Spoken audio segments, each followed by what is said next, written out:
کبھی 10 منٹ عادت ہو جائے نا دعا مانگنے کی علیحدہ سے رات کو، حضور نے فرمایا جو فرض نماز کے بعد دعا مانگے اللہ اس کی قبول کر لیتا ہے۔ نبی پاک صلی اللہ تعالی علیہ وسلم نے فرمایا اللہ مسافر کی دعا قبول فرماتا ہے۔ حضور نے فرمایا اللہ مظلوم کی دعا قبول فرماتا ہے۔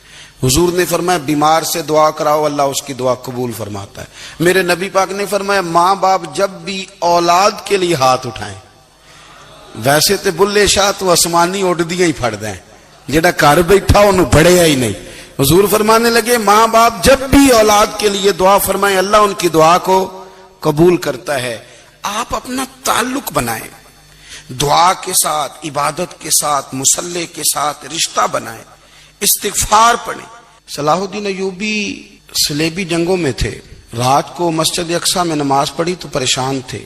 ایک بزرگ سے ملاقات ہوئی تو وہ کہنے لگے کہ آپ بڑے پریشان ہیں۔ کہنے لگے حضور پریشان اس لیے ہوں کہ پہلے ہی مسلمان کمزور ہے، اب میں نے سنا ہے دشمن کا ایک بحری بیڑا وہ جنگی سامان سے بھرا ہوا آ رہا ہے، تو اب ان کے پاس اور تلواریں اور نیزے آ جائیں گے، مسلمانوں کے پاس پہلے ہی وسائل کی کمی ہے، پریشان ہو کس طرح کر کے مقابلہ کریں گے۔ یہ بات کہتے ہی صلاح الدین ایوبی نے بزرگوں سے کہا حضور آپ بھی دعا کرنا، دعا کی بڑی طاقت ہے۔ میرے نبی پاک نے فرمایا دعا مومن کا ہتھیار ہے، دعا مومن کا حضور نے فرمایا تقدیر کو سوائے دعا کے کوئی چیز نہیں بدل سکتی۔ دعا مومن کا ہتھیار ہے، یہ کافر کے پاس کوئی نہیں، یہ ہتھیار ہے مومن کا۔ اللہ کرے آپ کو سمجھ آئے، پھر سنیں کئی بار کہہ چکا ہوں یہ ہتھیار ہے۔ کافر کے مقابلے میں جو تیرے پاس سب سے بڑا ہتھیار ہے وہ دعا ہے۔ دعائیں کرانی چھوڑ دی، کرنی چھوڑ دی، لینی چھوڑ دی۔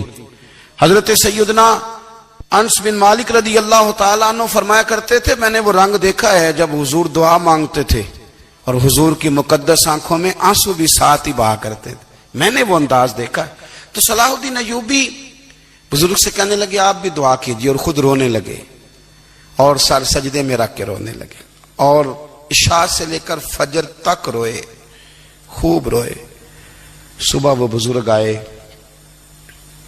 تو صلاح الدین ایوبی کا خوبصورت اور ہنستا ہوا چہرہ دیکھا، کہنے لگے آپ بڑے خوش ہیں، رات تو میں نے بڑے روتے ہوئے دیکھا تھا۔ تو کہنے لگے حضور وہ جو بحری بیڑا آ رہا تھا نا وہ پانی میں ڈوب گیا ہے، اب وہ نہیں آ رہا، ابھی خبر آئی ہے تو میں بڑا خوش ہوں۔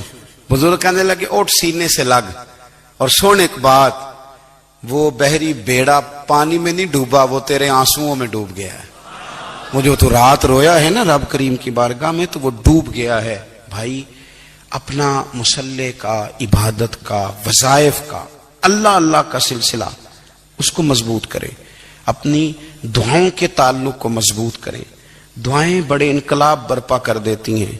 ہم تھوڑے تھوڑے نا جب سے خشک ہوئے ہیں نا، خشک، اور میری تو جماعت ہی صوفیاء کی جماعت تھی، ہم تو داتا علی اجمیری کی جماعت سے، ہم تو خواجہ اجمیری کی جماعت سے، ہم تو شیخ احمد فاروق سرہندی کی جماعت سے، ہم تو صوفیاء کی جماعت۔ ہماری جماعت نے بھی وہ تعلق جو ہمارے بزرگوں نے بنایا تھا۔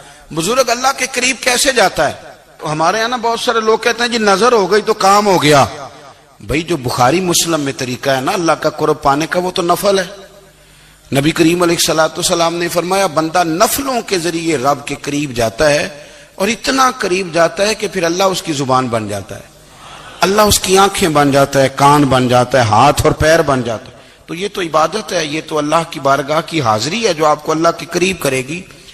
تو نماز کو اہمیت دے کے ادا کریں، نمازیں موبائل بند کر کے ادا کریں۔ لیکن نا کچھ لوگ کہتے ہیں مجھے ٹائم نہیں ملتا نماز کا، تو میں کہتا ہوں یہ آپ نے بڑی جرت کی بات کی ہے۔ مجھے کو میرا پیر بھائی کہہ دینا میرے پاس ٹائم نہیں آپ کو ملنے کا، تو میں کہتا ہوں آج کے بعد آنا ہی نہ۔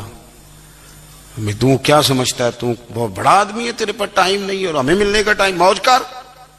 تو آپ نے اللہ رسول کو کہہ دیا ٹائم نہیں، اور عجیب فلسفہ ہے نا، کہا جائے نماز پڑھنے آؤ تو کہتے ہیں کپڑے ٹھیک نہیں، اگر کہا جائے کہ آؤ ذرا دعوت پہ چلیں تو کہتے ہیں 1 منٹ ٹھہر میں کپڑے بدل کے آیا۔